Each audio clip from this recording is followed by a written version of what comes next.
जय हिंद साथियों। महाराष्ट्र की राजनीति जिस दिशा में जा रही है उसकी अटकलें भी नहीं लगाई जा सकती। महाराष्ट्र में मराठी अस्मिता को लोग भूल रहे हैं। वह सिर्फ और सिर्फ एक इंसान की कारगुजरी की वजह से, वह है मोदी जी। मोदी जी एक सेल्समैन है जिनके हाथ में देश की आर्थिक राजधानी नहीं है।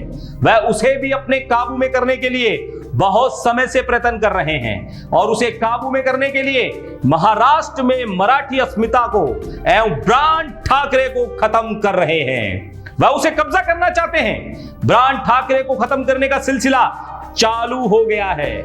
मोदी लोकतांत्रिक तरीके से वहां अपनी सरकार नहीं बना पाएंगे और अब वह कई तरीकों से तिगड़म लगाकर वहां सरकार बनाना चाहते हैं। भले ही मोदी सेल्समैन ब्रांड बनने का प्रयास कर रहे हैं, देश की आर्थिक राजधानी मुंबई के साथ कलकत्ता, दिल्ली और चेन्नई, चारों बड़े महानगर उनके काबू में नहीं हैं। शायद यह कसक उनको सोने नहीं देती। देश का हित छोड़कर वह अपने अहम को संतुष्ट करने के लिए रात रात भर शायद जागते रहते हैं। और यह भी इस बात से साबित हो जाता है कि मध्य रात्रि में जागकर राष्ट्रपति जी से अधिसूचना जारी करवाई जाती है और प्रातः काल 4 बजे मुख्यमंत्री को शपथ दिलवाने के लिए राजभवन तैयार मिलता है। यह वही मुंबई है जहां संसार के इतिहास में पहली बार मुख्यमंत्री पद की शपथ किसी ने इतनी सुबह ली हो। और यही चारों महानगर नरेंद्र मोदी को सेल्समैन ब्रांड बनने से रोक रहे हैं। ब्रांड अरविंद केजरीवाल दिल्ली में रोके हुए हैं, ब्रांड स्टैलिन चेन्नई में रोके हुए हैं और ब्रांड ममता कलकत्ता में रोके हुए हैं तथा ब्रांड ठाकरे जिनकी मुंबई है। हम आपको बताते चलें तो प्रयास अभी महाराष्ट्र में चल रहा है। वह प्रयास बिहार में भी करना चाह रहे थे, परंतु नीतीश ने बिहार के एकनाथ शिंदे, आरसीपी सिंह के समय रहते ही पर उतर दिए।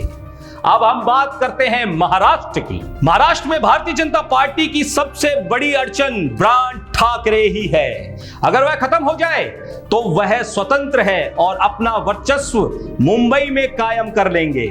एकनाथ शिंदे पार्टी नहीं छोड़ना चाहते और बीजेपी उनको माध्यम बनाकर शिवसेना को खत्म करना चाहती है जिससे वह सत्ता हासिल कर सके। परंतु एकनाथ शिंदे अच्छी तरह जानते हैं कि शिवसेना से अलग होने पर उनका वैसा ही हाल होगा जैसा आज राज ठाकरे का हो रहा है।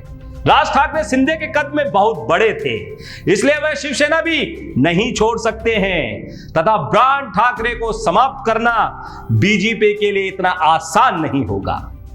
अब हम आपको इतिहास याद दिलाना चाहते हैं। महाराष्ट्र और गुजरात का पुनर्गठन हो रहा था और मुंबई को गुजरात में मिलाने की कवायद बहुत पहले से जारी थी और इसका बहुत भारी विरोध भी हुआ। गुजरात और महाराष्ट्र बॉम्बे के हिस्से थे, परंतु 1 मई 1960 को बॉम्बे से 2 राज्य बने, गुजरात और महाराष्ट्र।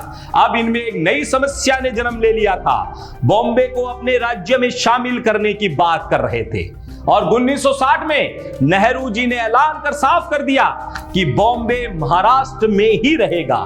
लेकिन इतिहास को मोदी जी ने याद कर रखा है कि उस समय मुंबई उनके हिस्से में नहीं आई।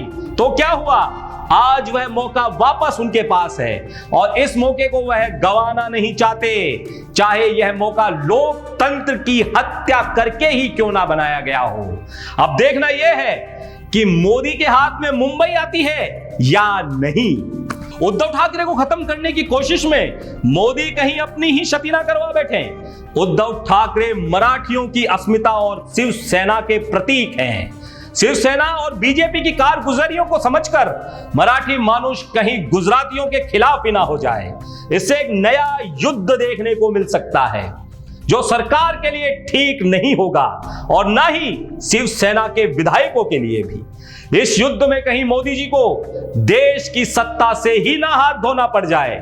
उद्धव ठाकरे नहीं हैं, बल्कि वह ठाकरे परिवार के वारिस हैं, जिस ठाकरे परिवार ने मराठी अस्मिता के लिए लंबा संघर्ष किया। रही बात हिंदुत्व की, तो हिंदुत्व की पहली लड़ाई शिवसेना ने ही चालू की थी, जिस समय भाजपा का जन्म भी नहीं हुआ था। संजय रावत ने अमित शाह पर निशाना साधा और कहा कि देशभक्ति का प्रमाण पत्र लेने की उन्हें आवश्यकता नहीं है। तो देशभक्ति का प्रमाण पत्र किसी से लेने की हमें जरूरत नहीं है। हम कितने कठोर हिंदू हैं उसका हमें प्रमाण पत्र नहीं चाहिए। जिस स्कूल में आप पढ़ते हो हम उस स्कूल के हेडमास्टर हैं, आपको बताना चाहिए। हम कितने कठोर हिंदू हैं उसका प्रमाण पत्र हमें नहीं चाहिए। आप जिस स्कूल में पढ़े हैं उस स्कूल के हम हेडमास्टर थे। तो इससे साफ हो जाता है कि हिंदुत्व का मुद्दा तो भाजपा कुछ साल से उठा रही है, जबकि शिवसेना का तो जीना मरना ही हिंदुत्व के पर निर्भर है। अयोध्या में भी शिव सैनिकों ने ही जिम्मेदारी ली थी, भाजपा वालों की तो हिम्मत ही नहीं हुई थी। बाबरी तोड़ने की जिम्मेदारी भी शिवसेना ने ली। एकनाथ शिंदे ने मराठी अस्मिता को बहुत बड़ी ठेस पहुंचाई है और आज उन्हें पूरा महाराष्ट्र गद्दार कह रहा है। महिलाएं झाड़ू लेकर उन सबका स्वागत करने के लिए बेकरार हैं। उनका सड़क पर चलना दुभर हो जाएगा, घर से बाहर निकलना मुश्किल होगा और इन सब के पीछे मोदी जी के होने से कहीं महाराष्ट्र में गुजरातियों को कष्ट ना हो जाए, जो मोदी जी चाहते हैं, क्योंकि गुजरात चुनाव अभी होने वाले हैं और वह गुजरात चुनाव गुजराती अस्मिता के नाम पर ही लड़ेंगे। वहीं कांग्रेस ने वहां उनको हटाने की तैयारी कर ली है। शिंदे ने पहली गलती यह की कि उन्होंने बगावत की शुरुआत सूरत के एक होटल में जाकर की। यह कोई आम बात नहीं है। राजनीति रंग में देखा जाए तो यह मोदी का गढ़ कहा जाता है और इसका खामियाजा शिंदे को भुगतना ही पड़ेगा। दूसरी यह कि वह मुंबई में रहकर कुछ नहीं कर सकते थे, अब वह भी मुंबई आकर यह सब बात सामने रखते हैं तो उनके लिए बहुत बड़ी मुश्किल होगी, कठिनाई का सामना करना पड़ेगा, क्योंकि उनको ब्रांड ठाकरे और शिवसेना का सामना करना ही होगा और उनके सामने यह बगावत के सुर नहीं बोल सकते, इसलिए वह दूर बैठकर यह सब कर रहे हैं। इसी बीच उद्धव ने राजनीतिक समझ दिखाते हुए सीएम हाउस को खाली कर दिया। इससे शिवसेना का उनको ज्यादा सहानुभूति मिल रही है, इसलिए एकनाथ शिंदे को इन सब का खामियाजा भुगतना पड़ेगा। एकनाथ शिंदे के साथ गए कुछ विधायकों को ईडी भी परेशान कर रही है। वह सब बीजेपी के कहने से ही हो रहा है, देश भर में भी यही क्रम चालू है। तो वह विधायक ईडी के चुंगल से बचने के लिए भी एकनाथ शिंदे के पक्ष में हैं और शायद बीजेपी के पक्ष में हैं। कहा तो यह भी जा रहा है कि अडानी के घर के बाहर जो जिलेटिन के झंडे मिले थे वह शिंदे के यहां के लिए आवंटित हुए थे। कुछ समीक्षकों का यह भी कहना है कि गुजरात में अभी चुनाव होने वाले हैं, महाराष्ट्र में अपनी सत्ता स्थापित कर महाराष्ट्र के रिसोर्स का भी दुरुपयोग गुजरात के चुनाव में करना चाहते हैं, क्योंकि इस बार गुजरात की जनता इनको बदल देना चाहती है। जैसा कि उन्होंने अपने बयान में कहा, मैं अलग ही मिट्टी का बना हुआ हूं और लंबे समय तक प्रधानमंत्री बना रहूंगा। उनको पता नहीं है मोदी किसी अलग मिट्टी का है, ये गुजरात की धरती ने उसको तैयार किया है। इसलिए मोदी मराठी अस्मिता को समाप्त कर देना चाहते हैं। आपकी क्या राय है हमारे कमेंट बॉक्स में जरूर लिखिएगा। जय हिंद।